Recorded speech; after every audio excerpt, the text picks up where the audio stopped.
Pues bien, hermanos, retomamos esta serie de mensajes. El domingo pasado tomamos un pequeño break de la serie llamada El Credo. Estuvimos como invitados en una iglesia en Vancouver, Gabriel y yo. Es una iglesia con la cual tenemos una alianza misionera. Esta iglesia por muchos años ha estado apoyando precisamente a la familia Madrid, de quien escucharon el domingo pasado, y a la familia López, que está en Tanzania. Los Madrid están en España, y es una iglesia que hemos sido socios en medio de esto, y entonces gracias a aquellos que estuvieron orando por nosotros, pudimos ir y regresar con bien y pasamos un buen tiempo. Y entonces estamos retomando esta serie que le pusimos el credo, que le puse el credo, y hoy quiero hablarte acerca del Espíritu Santo. ¿Qué se te viene a la mente? ¿Cómo respondes ante la pregunta ¿quién es el Espíritu Santo? ¿Qué hace el Espíritu Santo? ¿Qué es lo que crees del Espíritu Santo? Y mientras piensas en la respuesta, mi experiencia es que la mayoría de las personas, cuando hablamos acerca del Espíritu Santo, al menos hay tres sentimientos. Uno es de que no tienen ni la más mínima idea. Es, pues sí, lo escucho en la iglesia, pero ¿quién sabe? No sé qué hace. Para algunos otros es algo raro el Espíritu Santo, decir, bueno, pues es algo confuso, no lo entiendo bien. Y para otros que han estudiado un poco más, también hay cierta confusión y como que no entran en un punto claro acerca de qué es el Espíritu Santo. Y estamos en esta tercera semana del credo, y si no has estado con nosotros, lo que estamos haciendo es que estamos recorriendo esta enseñanza que los cristianos a lo largo de los siglos, por 1800 años, han recitado esta enseñanza. En sí es una declaración de fe. Y mi punto de traerla al púlpito es que tú y yo podamos tener bien claro qué es lo que creemos. Porque hoy en día me parece que se vuelve más importante que los seguidores de Jesús entendamos, estemos muy seguros de qué es lo que creemos. Primero, para poder dar testimonio a los demás, pero también para que tengas que estés firme en tu fe, porque si no, cualquier cosa te va a convencer. Cualquier cosa te dirán, no, es que no es así, y entonces tú lo vas a creer. Y de hecho, así fue como nació el credo, pensando en esto, y hoy creo que tú y yo podamos retomarlo. La primera semana hablamos de esta parte, creo en Dios el Padre, y era el punto medular, es de que tú y yo podemos ir a la Biblia, entender quién es Dios, ver cómo es Él, y entonces decir, yo creo en ese Dios de la Biblia. La siguiente semana hablamos de Jesucristo, el único Hijo de Dios, nuestro Señor. Y otra vez era entender muy bien qué es lo que creemos acerca de Jesucristo. Y esta tercera semana quiero hablar acerca del Espíritu Santo, porque nuevamente, mira, si eres un seguidor de Jesús, es decir, si le has entregado tu vida a Cristo, y no entiendes bien y no entendemos bien qué es el Espíritu Santo, qué es lo que hace, seguramente tendremos un problema. Y nuevamente, déjame insistir, me parece que como iglesia tenemos un entendimiento muy claro de quién es Dios Padre. Y cualquiera de nosotros pudiera explicar muy bien quién es Dios, cómo es Él, qué es lo que hace. Creo que tenemos muy claro quién es Dios Hijo, quién es Jesucristo, y podremos explicar que Él es el Salvador y podemos hablar acerca de Él, pero cuando llegamos a este punto del Espíritu Santo, la mayoría de los seguidores de Jesús comenzamos a tener cierta confusión. Y entonces lo que quiero hacer hoy es tomarnos este tiempo, volver a revisar el credo de los apóstoles y hablar un poco del Espíritu Santo. Como lo hemos hecho en las semanas anteriores, quisiera que leyéramos juntos el credo. Otra vez, no lo estoy poniendo al nivel de la Biblia, por favor, no se confunda. Es la forma en que encapsulamos, en que resumimos, en que concentramos lo que creemos, ¿ok? Para aquellos que digan, es que, ¿por qué predica eso? Vamos a ver mucha Biblia ahorita, no se preocupen, pero quiero que tú entiendas y que creas lo que estamos diciendo. Entonces, los seguidores de Jesús lo tomaban tan en serio que cada vez que lo leían se ponían de pie Entonces quisiera invitarte, quisieras leerlo junto conmigo, ponerte de pie. Sé que ya estuvieron parados un rato, pero me acompañarían, porque otra vez para ellos no era un rezo, no era simplemente recitarlo. Era una declaración de fe que si creían esto, su vida estaba en peligro de muerte. Yo quiero que tú y yo le demos esa importancia. Lo leemos juntos. Dice: creo en Dios, el Padre Todopoderoso, Creador del cielo y de la tierra. Creo en Jesucristo, su Hijo nuestro Señor, que fue concebido por el Espíritu Santo, nació de la Virgen María, sufrió bajo Poncio Pilato, fue crucificado, murió y fue sepultado, descendió a los muertos y al tercer día resucitó, ascendió al cielo, está sentado a la diestra del Padre y vendrá de nuevo para juzgar a los vivos y a los muertos. Creo en el Espíritu Santo, en la Santa Iglesia Universal, en la comunión de los santos, el perdón de los pecados, la resurrección de la carne y la vida eterna. ¿Pueden decir amén? Yo lo creo, hermanos. ¿Tú crees esto? Pueden tomar sus lugares. El credo menciona al Espíritu Santo en 2 ocasiones. La primera vez lo menciona diciendo que precisamente Jesús, el Hijo de Dios, fue concebido por el Espíritu Santo a través de la Virgen María. Y es interesante, ¿no? ¿Cómo funcionaría eso? ¿Cómo iba a funcionar que María, a través del Espíritu Santo, resultara embarazada y concibiera al Salvador del mundo? Y no tenemos una respuesta para eso, y era la pregunta de María: ¿cómo va a funcionar eso? ¿Cómo que el Espíritu Santo? La única cosa que estamos seguros es que, mira, el Espíritu Santo hace posible lo que es imposible. El Espíritu Santo tiene esa capacidad, y entonces se menciona en el credo hablando de cómo Jesús fue concebido. Pero la segunda vez es bien directa. La declaración dice: yo creo en el Espíritu Santo, creo en el Espíritu Santo. Y entonces la pregunta es: ¿qué es el Espíritu Santo? Y cuando piensas en esta pregunta, tal vez vengan algunas cosas a tu mente, y lo más común es que tú y yo recordemos que el Espíritu Santo es la tercera persona de la Trinidad. Dios, la Biblia nos presenta a un Dios que es trino, un Dios que es Dios Padre, Dios Hijo y Dios Espíritu Santo. Tres personas independientes, tres personas distintas, con una sola naturaleza, tres en uno. Matemáticas imposibles de entender, ¿no es cierto? Sería imposible que tú y yo entendiéramos la Trinidad, pero la Biblia nos presenta a este Dios. Un Dios que es Padre, un Dios que es Hijo y un Dios que es Espíritu Santo.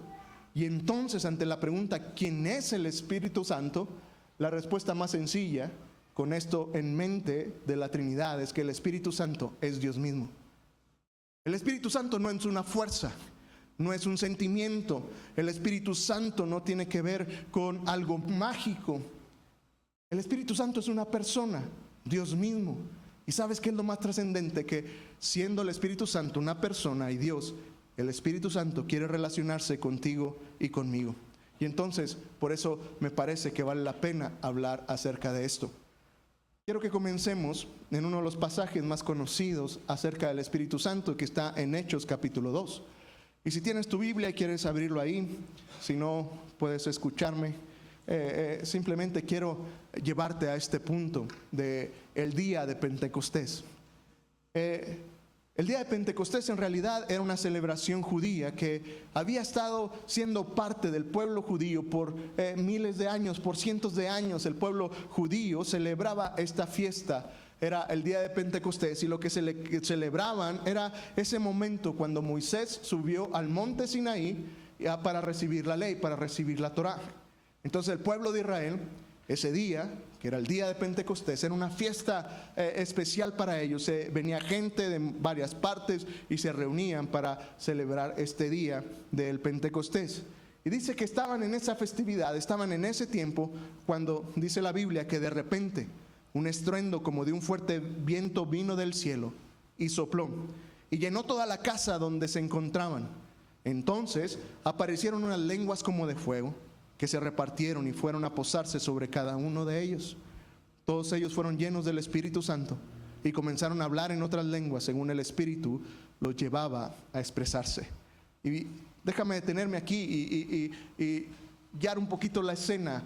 No sé si te puedas imaginar, los seguidores de Jesús, los discípulos de Jesús están en una casa, están ahí, y de repente sienten un viento, y de repente comienza a haber una manifestación del Espíritu Santo. Comienzan a hablar en una lengua que no hablaban, pero todos entendían, y dice que el Espíritu Santo llenó ese lugar y que el Espíritu Santo vino ahí.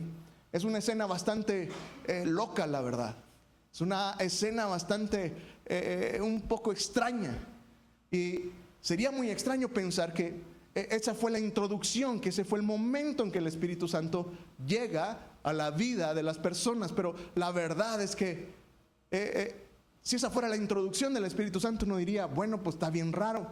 La cosa es que, ¿sabes? El Espíritu Santo, siendo Dios, siempre ha existido. El Espíritu Santo no hizo su aparición ahí, es algo que siempre estará ahí. Y entonces, ¿sabes? Cuando pensamos en esto, lo interesante es que tú y yo podemos ver a esta persona, a este Dios Espíritu Santo a través de toda la Biblia. Una forma de entender esto es lo que algunos maestros de Biblia enseñan, de cómo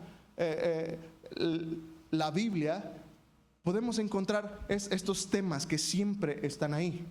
Y por ejemplo, cuando pensamos en el Espíritu Santo, podemos ir a Génesis capítulo 1. Si recuerdas los 2 primeros versículos de la Biblia, dicen que en el principio Dios creó los cielos y la tierra. Ahora la tierra estaba desordenada y vacía, y las tinieblas cubrían la superficie del abismo. Y nota lo que dice Génesis 1. Y el Espíritu de Dios se movía sobre las aguas. Esta palabra, el Espíritu de Dios, en hebreo es Ruach Elohim. No sé si estoy diciendo una locura, pero más o menos esa sería la transliteración hebrea. Ruach Elohim. Lo que significa es aliento, es viento.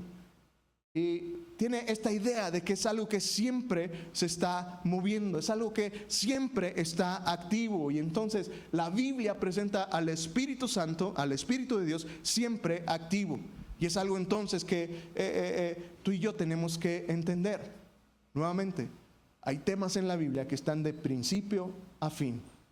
Y es la mejor forma en que tú y yo podemos entender las grandes enseñanzas de la Biblia. Y esto se vuelve trascendente porque mira, déjame, te lo presento así. Por lo general vemos el Evangelio y la Biblia como un manual de instrucciones. ¿Te has dado cuenta de eso? Y por lo general tratamos de ver la Biblia como ese manual de cosas por hacer. Y entonces cuando nuestro matrimonio está luchando, una tendencia es, ¿y qué dice la Biblia acerca del matrimonio? Vamos a la Biblia para a encontrar algo, a ver qué dice. Y es cierto, la Biblia tiene sabiduría para nuestros matrimonios. Y luego, tengo problemas como criar a mis hijos. ¿Qué dice la Biblia acerca de eso? Y vamos a la Biblia como un manual de instrucciones a ver cómo criamos a nuestros hijos, o de finanzas. Y decimos, ¿qué dice la Biblia acerca del dinero? ¿Cómo lo administramos? Y no me malentiendas, escúchame, es cierto, la Biblia tiene esta sabiduría para guiar nuestras vidas. Pero la cosa es que, sabes, la Biblia no es un manual de instrucciones para la vida. Yo sé que algunas veces lo he dicho, pero la gran realidad es que la Biblia no es este manual de instrucciones. La Biblia es una historia. Es la historia de Dios y su pueblo. Y entonces, cuando tú y yo vemos la Biblia no como un manual de instrucciones, no como ese manual a ver para sacar algo, sino como este asunto de esta historia de Dios con su pueblo, la mejor forma de entenderlo es cuando podemos ver esas cosas, esos eventos, esos elementos que atraviesan la Biblia de principio a fin. Y uno de los elementos que atraviesan la Biblia, uno de los temas de pasta a pasta, tiene que ver con el templo. Y el templo se vuelve interesante porque cuando tú y yo nos preguntamos, ¿qué es el templo? Bueno, el templo es el lugar donde el cielo y la tierra se encuentran. El templo era ese lugar especial donde las personas, el pueblo de Dios, podría interactuar con Dios. Era ese lugar donde la presencia de Dios se veía para todo el pueblo. Y entonces, ¿sabes? Desde el principio puedes ver este deseo de Dios, de esta presencia en medio de su pueblo. Y en Génesis capítulo 2 ves a este Dios creador, como lo vimos la primera semana. Ha creado una gran creación, un gran lugar, y en medio pone el huerto del Edén y pone a Adán y a Eva. Y no solamente los crea y los deja ahí, sino que dice la Biblia que Dios cada día salía a caminar con Adán y Eva. Y entonces, sabes, Adán y Eva disfrutaban de la presencia de Dios de una manera extraordinaria, pero luego viene el pecado y hay un gran problema y hay esta ruptura. Y entonces Adán y Eva son expulsados del jardín del Edén, son expulsados de la presencia de Dios, están privados de la presencia de Dios a causa del pecado. Y si avanzas en la Biblia, en el libro de Éxodo, Dios le manda a su pueblo que construya un tabernáculo. Un tabernáculo es la forma nice de decir casa de campaña o una tienda. Eso era un tabernáculo, era una tienda, una casa de campaña. Pero el tabernáculo era la presencia visible de Dios en medio de su pueblo. ¿Sabes? Dios lo hacía así porque Dios es un Dios que quiere habitar en medio de su pueblo. Ese era su plan. Ese era lo que Él había diseñado para la humanidad. Y entonces le dice a su pueblo: edifiquen un tabernáculo y ahí estará mi presencia. Y cada vez que el pueblo de Israel se estacionaba en algún lugar, en medio del campamento estaba el tabernáculo. Pasa el tiempo, Salomón, el hijo de David, dice: pues vamos a tunear el tabernáculo. Y si sabes la historia, lo que hace Salomón es que construye un templo físico, un megatemplo, paredes de oro, un lugar extraordinario. Y en medio de ese templo, sabes, otra vez, el templo era esa presencia visible de Dios en medio de su pueblo. El templo representaba ese lugar donde el cielo y la tierra se unían, donde el pueblo que había pecado podía conectarse con Dios a través de los sacrificios. Era donde el sacerdote entraba y interactuaba con Dios y pedía dirección. El templo era ese lugar donde estaba el lugar santísimo y donde habitaba la misma presencia de Dios.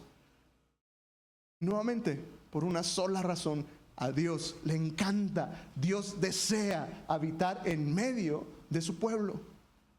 Y sigues avanzando, llegamos al Nuevo Testamento y llegas a Jesús, a Jesucristo. Y tú dices: que no veníamos hablando de un templo, ¿qué tiene que ver Jesús? Bueno, mira, Jesús es la imagen más clara de un templo, porque Jesús representa, manifestaba esa presencia de Dios. Si recuerdas, el credo nos recordó esto: Jesucristo fue concebido por el Espíritu Santo, no había pecado en Él. Él era 100% hombre, pero 100% Dios. Y entonces, ¿sabes? Cualquiera que quería ver a Dios tendría que ver a Jesucristo. Jesucristo entonces, cuando estuvo en este mundo, era la representación más clara de lo que era un templo, porque Jesús era la presencia visible de Dios en medio del pueblo. Y si sigues avanzando, resulta que Jesucristo subió a una cruz, murió por nuestro pecado, resucitó al tercer día, venció a la muerte y al pecado, pero dice que ascendió y está a la diestra del Padre. Y ya dejó de estar aquí. Y entonces uno dice: ¿qué pasó con el templo? Nos fue el templo, se nos fue la presencia visible de Dios, se fue. Pero entonces, ¿sabes? Encontramos lo que la palabra de Dios dice ahí en 1 Corintios capítulo 3, en el versículo 16. Es el apóstol Pablo hablando, diciéndole a la iglesia de Corinto, a los seguidores de Jesús. Y si tú eres un seguidor de Jesús, estas palabras aplican para ti. El apóstol les dijo: ¿no saben que ustedes son el templo de Dios y que el Espíritu de Dios habita en ustedes? Y entonces, una vez que Jesús ascendió al cielo, ante la pregunta: ¿quién es el templo de Dios ahora? ¿Quién es el templo de Dios en el Nuevo Testamento? ¿Sabes quién es? Eres tú, si eres un seguidor de Jesús. Soy yo, los hijos de Dios. Somos esa presencia de Dios en medio de nuestra comunidad.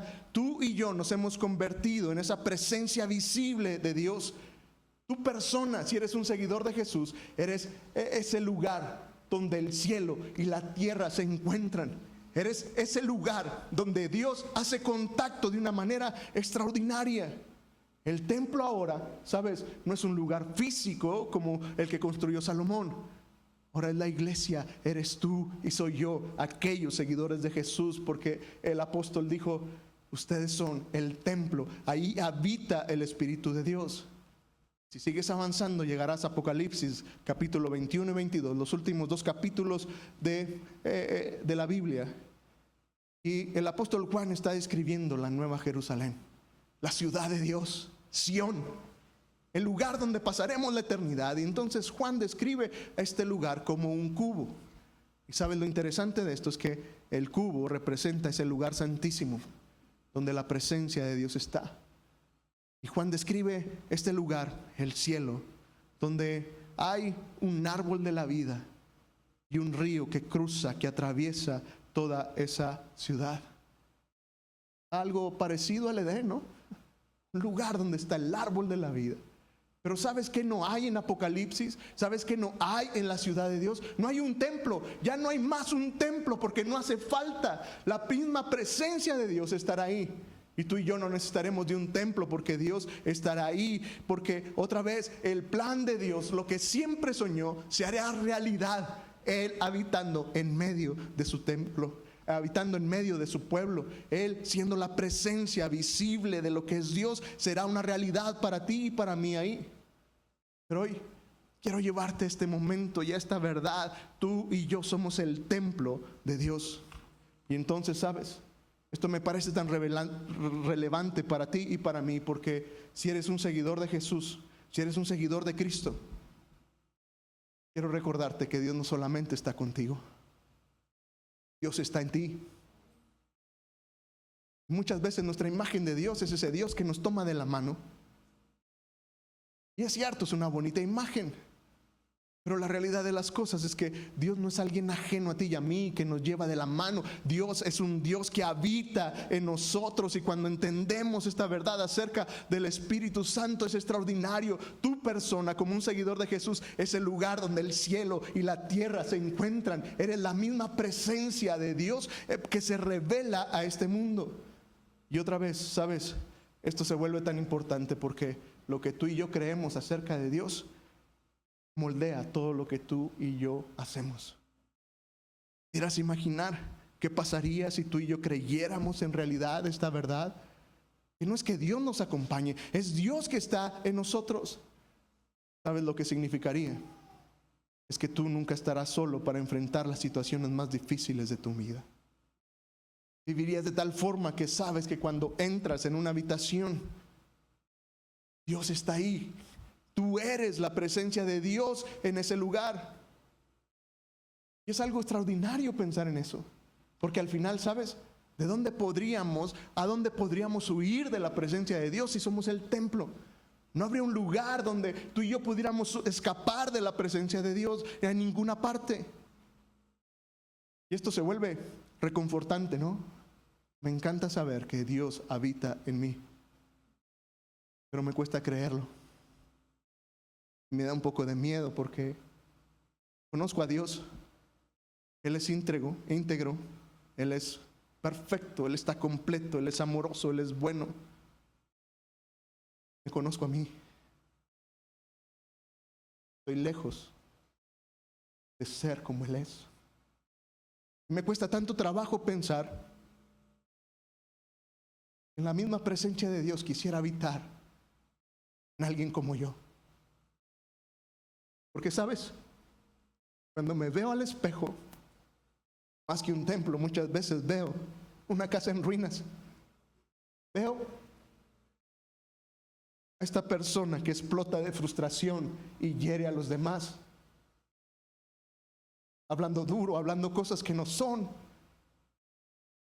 ¿Sabes? Cuando veo mi vida, veo a una persona luchando contra el pecado una y otra vez. Y veo que estoy muy lejos de ser ese lugar.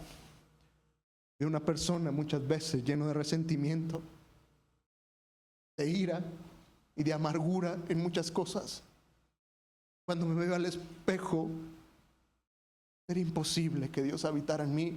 Y por eso me gusta pensar que Dios es alguien aparte, que me acompaña con mis errores, pero sabes, esta verdad golpea mi corazón. Dios habita en mí y en ti también, y tal vez te sientas igual. Tal vez digas, pastor, no estás solo ahí. Yo me siento igual, no soy nada cercano a lo que sería un templo. No puedo creer que Dios quiera habitar y que habite en mí. Y entonces, ¿sabes? Eso solamente me orilla a que hay estos aspectos de la fe que precisamente los crees por fe. Y aunque yo nunca sienta o me sienta como un templo, no importa cómo me sienta. Importa lo que la palabra de Dios dice, y Dios dice en su palabra que yo soy el templo, que tú eres el templo de Dios, y entonces no importa cómo te sientas. El apóstol Pablo se lo tuvo que recordar a la iglesia en Éfeso una y otra vez. Les dijo, en Cristo también ustedes son edificados en unión con Él, en unión con Cristo. Y nota las últimas palabras del versículo 22, para que allí habite Dios en el Espíritu. Esto es interesante, ¿no? El Espíritu de Dios habita en ti y en mí. Ese Espíritu que siempre está en movimiento, que siempre está comenzando algo, que siempre nos está llamando a algo, que siempre está proyectando algo. Y entonces, ¿sabes? Ante la pregunta, ¿y eso qué significa que el Espíritu de Dios habite en nosotros? ¿Qué es lo que hace Jesús y Dios en medio de su Espíritu en nuestras vidas? Bueno, mira, me parece que Juan capítulo 14, el versículo 15 y 16, explican muy bien lo que el Espíritu Santo quiere hacer en ti y en mí. Dice, si me aman, obedezcan mis mandamientos. Y entonces Jesús dijo, y yo rogaré al Padre y Él les dará otro consolador para que esté con ustedes para siempre. ¿Este consolador? Algunas versiones dicen un defensor o un abogado, para otras versiones es un consejero, para otros es un ayudante. La palabra griega es paracleto. Y lo interesante para mí es que no tenemos que escoger alguna. Las incluye todas. Un paracleto es un consejero, es un abogado, es un defensor, es un consolador, es un ayudante. Incluye todas esas cosas, y entonces es como si Jesús nos recordara, ¿sabes? El Espíritu Santo hace eso y lo deja bien claro, porque si sigues leyendo, dice Jesús, es decir, el Espíritu de verdad, al cual el mundo no puede recibir porque no lo ve ni lo conoce.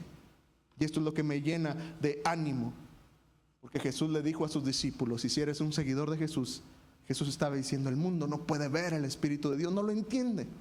Pero luego dice, pero ustedes lo conocen porque permanece con ustedes y estará en ustedes. Si eres un seguidor de Jesús, eres un afortunado que conoce al Espíritu de Dios. Una y otra vez Jesús habló de este Espíritu de Dios que estaría aquí.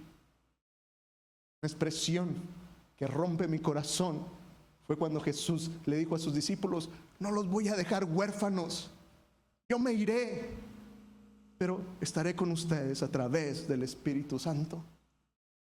Y entonces, ¿sabes? Esto es al punto al que quiero llegar. El Espíritu Santo está morando en ti. Oro, deseo con todo el corazón que lo creas. El Espíritu Santo está morando en ti, se está moviendo en ti con un fin, para moldearte, para moldearnos, para ser cada vez más parecidos a Jesús. Eso es lo que el Espíritu de Dios hace. ¿Y cómo lo hace? Bueno, déjame guiarte por algunas funciones del Espíritu Santo. Hay más, evidentemente, tal vez haya más funciones, pero simplemente déjame mencionarte algunas. Y si el Espíritu Santo mora en ti, si eres un seguidor de Jesús, esto es lo que el Espíritu Santo hace en la vida de aquellos que hemos creído en Él. ¿Sabes? Una de las cosas que el Espíritu Santo hace es que Él nos consuela. Juan 14 habla de que la presencia de Dios en medio de su pueblo siempre traerá paz. Es algo que hace el Espíritu Santo, consuela. El Espíritu Santo anima. Romanos 15 dice que el Espíritu Santo nos llena de gozo, de paz y de esperanza. El Espíritu Santo anima el corazón. Otra de las cosas que dice Romanos es que el Espíritu Santo intercede por nosotros. Es decir, en ocasiones tú y yo no sabemos qué pedir, No sabemos cómo hablar con Dios y el Espíritu Santo lo que hace es intercede por nosotros con estas palabras tan rebuscadas y tan especiales. Dice que el Espíritu Santo intercede por nosotros con gemidos indecibles. Se oye padre, ¿no? Esa es la idea. Él intercede, Él habla con Dios a través del Espíritu Santo para hacernos entender con Dios. Pero el Espíritu Santo trae sus funciones en la vida del creyente, es que el Espíritu Santo redarguye, lo que quiere decir que el Espíritu Santo nos convence de justicia y de pecado, de rectitud. Y esto es algo extraordinario para mí. Juan en el capítulo 16 habla acerca de eso. El Espíritu Santo es el que te convence en realidad de pecado. Porque, ¿sabes? En ocasiones cuando tú y yo decimos esa frase de me cayó el 20, entendí que estaba haciendo mal. Escuché a este pastor y Dios usó ese mensaje para que yo entendiera. Y precisamente es eso. Dios usa un mensaje que tú escuchas, pero ni el mejor predicador, ni el mejor libro, ni el mejor terapeuta podrá convencerte de algo que está mal. Entonces, claro, me encanta cuando alguien dice, pastor, tu mensaje me ayudó para tomar esta decisión, me encanta, pero cada vez soy más consciente que no se trata del orador que está aquí, se trata de la obra del Espíritu Santo en los corazones que convence, que redarguye, porque es otra de las cosas que hace el Espíritu Santo, Él enseña. Y nuevamente Juan capítulo 14 habla acerca de que es el Espíritu Santo que nos guía a toda verdad. No hay cosa que tú y yo no entendamos de la Biblia que el Espíritu Santo no nos revele. Pero a veces lo olvido. Y la gloria se la lleva el libro que leo, o más bien el escritor del libro, o el predicador que escucho y digo, ay, qué bueno es ese predicador. Déjame recordarte que no se trata de quién es. Se trata de la obra del Espíritu Santo. Si entiendes algo, si Dios te enseña algo, alaba al Señor por eso y agradécele, porque es el Espíritu Santo, es Dios mismo revelándote eso. El Espíritu Santo nos guía. Gálatas capítulo 5, en el versículo 16, el apóstol Pablo dice que los hijos de Dios caminamos por el Espíritu.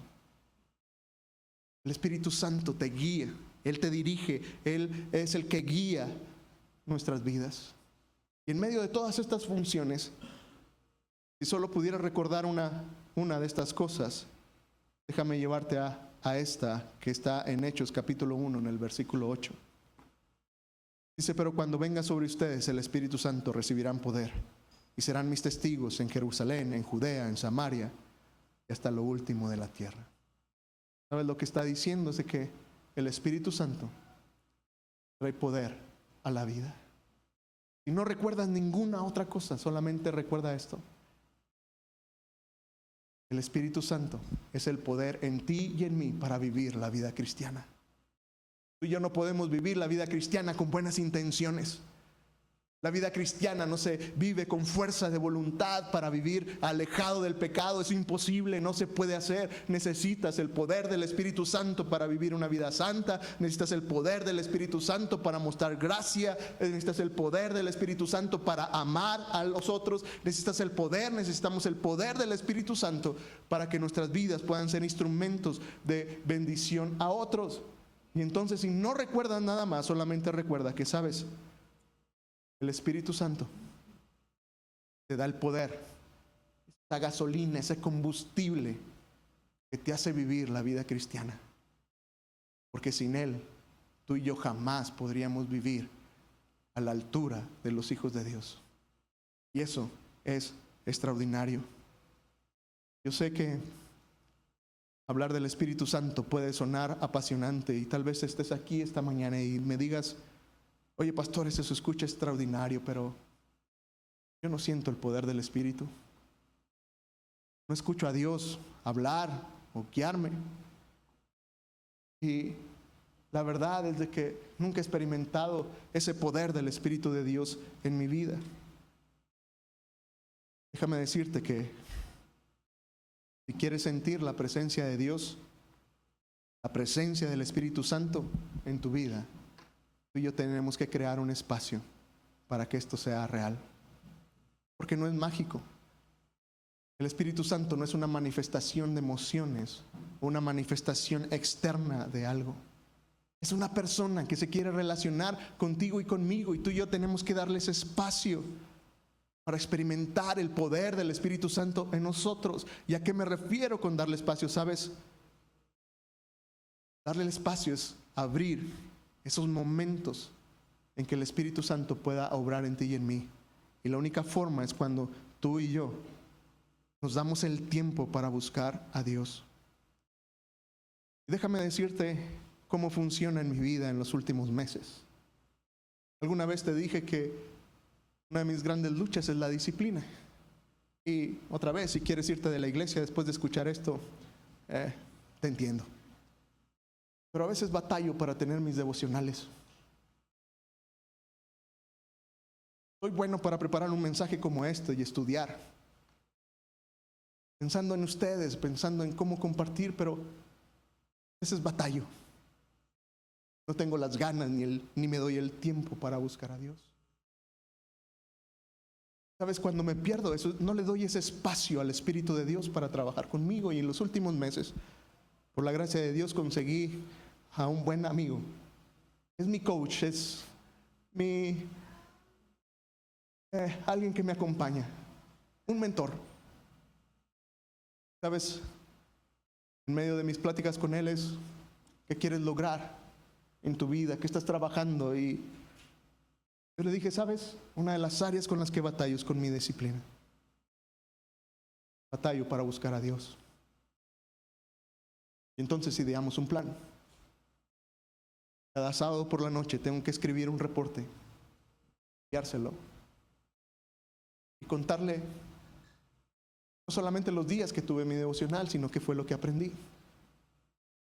Eso está ayudando mucho para mi vida. Y otra vez, lo que quiero comunicarte es que si batallas con eso, quiero motivarte. Haz lo imposible por abrir ese espacio y hablar con Dios. Y lo que funciona conmigo es que cada día, por 5 minutos al menos, leo la palabra de Dios. No hago una exégesis, no hago un super estudio bíblico. 5 minutos, tomo mi Biblia con un plan de lectura.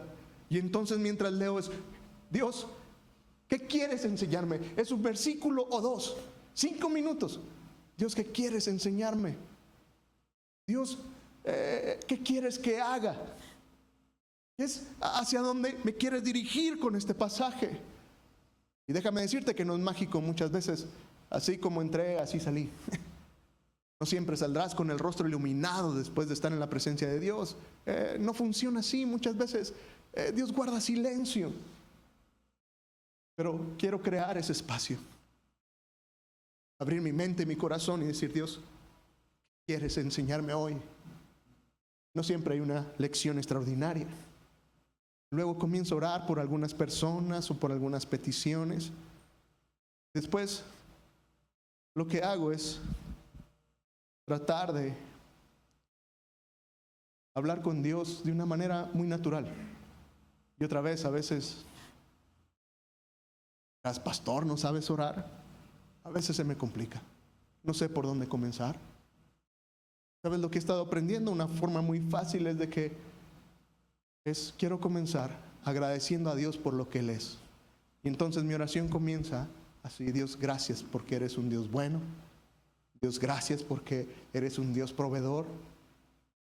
Comienzo a agradecer por lo que Dios es. Luego añado y digo: Dios, gracias por lo que hiciste. Y entonces comienzo a recordar lo que Dios ha hecho en los últimos días en mi vida. Y entonces es: Dios, gracias por cuidarme en medio de las lluvias. Gracias por cuidarnos. Gracias por cuidar a mi familia. Entonces es como seguir un plan. Otra vez, a veces puede ser complicado hablar con Dios. Y entonces simplemente, si te sirve, úsalo. Comienzas agradeciendo a Dios por lo que Él es, agradeces a Dios por lo que Él hace, y luego, estas últimas semanas, mientras pensaba en este mensaje, comencé a orar pensando en cada una de estas funciones del Espíritu Santo. Mi oración era: Dios, ¿me consolarás? ¿Podrás consolar mi corazón? Estoy triste, estoy frustrado, estoy enojado. ¿Puedes consolar mi corazón? ¿Alguna vez fue: Dios, puedes convencerme de pecado? ¿Puedes redarguir mi corazón? ¿Hay algo en mí? Y mira, no me estoy dando golpes de santidad, simplemente quiero mostrarte cómo abrirle este espacio al Espíritu Santo. Y en medio de eso, Dios hablará contigo. Y cuando tú abres este espacio y le dices: Dios, ¿podrías guiarme hoy? ¿Qué es lo que quieres que haga hoy? Yo muchas veces, otra vez, ante la pregunta: Dios, ¿qué quieres que haga hoy? ¿Qué es lo que vamos a hacer hoy? A veces Dios guarda silencio. Y no sé si has visto este reel de Cristian Castro: nada, no hagas nada. Pero no me quedo ahí sentado. Yo sé que a veces Dios es como si me dijera: no hagas nada. Pero luego durante el día, Dios abre oportunidades para hacer algo. Y otra vez, simplemente quiero enseñarte que Dios quiere moverse en ti y en mí, pero tenemos que crear este espacio. Yo sé que hablar de esto es raro. Alguien dirá: es raro, ¿cómo conciliar el poder del Espíritu Santo en mí? Pero, ¿sabes? Más que extraño, más que raro, me parece que es incómodo, porque implica someter nuestra voluntad a Dios. Y oro porque tú y yo entendamos que es la única forma en que tú y yo podemos experimentar el poder del Espíritu Santo en ti y en mí, sometiéndonos a la palabra, sometiéndonos al señorío, sometiéndonos a la voluntad de Dios, y abrir nuestras manos y decir: Dios, ¿qué me enseñarás? Dios, ¿a dónde me llevarás? Dios, ¿qué quieres que haga? Alguien dijo: puedes estar cómodo o puedes crecer, pero nunca puedes tener las dos cosas. Parece que muchas veces en la vida cristiana nos conviene estar cómodos, pero no crecerás. Tenemos que incomodarnos para abrirnos a que Dios nos lleve a lugares, nos enseñe cosas, nos muestre cosas que a lo mejor no queremos vivir. En lo que los músicos pasan, déjame terminar con lo siguiente. Es Juan capítulo 20. Han pasado 32 horas, alrededor de 32, 36 horas después de que Jesús resucitó. Juan está narrando este evento. Es Juan capítulo 20, y en el versículo 19 dice que al atardecer del primer día de la semana, cuando los discípulos estaban juntos, las puertas se cerraron por temor de los líderes judíos. Esta es la imagen, es lo que está contando Juan. Ha pasado muy poco tiempo, Jesús resucitó, pero los discípulos de Jesús están encerrados, están en una casa, tienen miedo, su Mesías ha sido crucificado y muy posiblemente ellos serán los siguientes por creer en Él. Y están ahí encerrados, y entonces Jesús viene, se aparece en medio de ellos. Ellos están encerrados y milagrosamente Jesús está en medio de ellos, y las palabras de Jesús son: Shalom, la paz esté con ustedes. Y no sé si puedes imaginar qué es lo que sintieron los discípulos. Y si yo hubiera sido uno de sus discípulos, para mí hubiera dicho: ¿de verdad, Jesús? La paz sea a nosotros. ¿No sabes que allá afuera hay una revolución? ¿No sabes que allá afuera nuestras vidas corren peligro? Allá afuera está algo tremendo. Tal vez hoy te sientas así. Piensas que allá afuera en la vida las cosas están tremendas, pero aparentemente la paz de Dios tiene que ver más con su presencia que con la ausencia del caos en nuestra vida. Por eso el Espíritu de Dios se vuelve importante, la presencia de Dios, porque la paz de Dios, ¿sabes?, tiene que ver más con su presencia que con el caos que hay en nuestras vidas. Puedes tener paz en el bote en medio de la tormenta. No porque no se sienta feo, es horrible estar en una tormenta, pero lo que trae la paz era la presencia de Dios ahí. Entonces dice que Jesús, cuando estaba con sus discípulos, les dijo: la paz de Dios sea con ustedes. Dice: después de esto mostró a los discípulos sus manos y su costado, y los discípulos se llenaron de alegría al ver al Señor. Y de nuevo Jesús les dijo: la paz sea con vosotros. Puedes estar tranquilo. la presencia de Dios está ahí. No importa cuánto ruja la tormenta allá afuera, no importa el caos en medio de tu vida, si la presencia de Dios está ahí, hay paz. Jesús terminó diciendo: como el Padre me envió, así también yo los envío a ustedes. Y luego sopló sobre ellos y les dijo: reciban el Espíritu Santo, reciban la presencia de Dios. Porque si eres un seguidor de Jesucristo, sabes, el Espíritu Santo mora en ti, está dentro de ti, está obrando en ti, quiere moverse a través de ti. Tú eres el templo del Espíritu Santo. Eres ese lugar donde el cielo y la tierra se conectan. Eres la presencia visible de Dios en este mundo. Y entonces, sabes, puedes ir por este mundo asustado como los discípulos encerrados, o puedes realmente creer que la presencia de Dios está en ti y en mí, y eso es lo que trae paz en medio de la vida. Algo que me sorprende es que el Espíritu Santo, teniendo tanto poder, Él pudiera usar nuestras vidas, Él podría moverse, guiarnos, enseñarnos como Él quisiera. Él puede hacer todo, Él es Dios. El Espíritu Santo no necesita tu permiso, ni mi permiso para hacer algo en ti y en mí. Pero aun cuando el Espíritu Santo tiene todo el poder y no necesita nuestro permiso, sabes, el Espíritu Santo siempre está esperando por nuestra participación, porque tú y yo abramos ese espacio. Oro porque tú y yo estemos convencidos, y cuando digamos creo en el Espíritu Santo, entendamos lo que implica. Implica que Él habita en ti y en mí, y que la presencia de Dios está en nuestras vidas, y eso es lo que produce paz a la vida. ¿Quieran inclinar su rostro y oramos?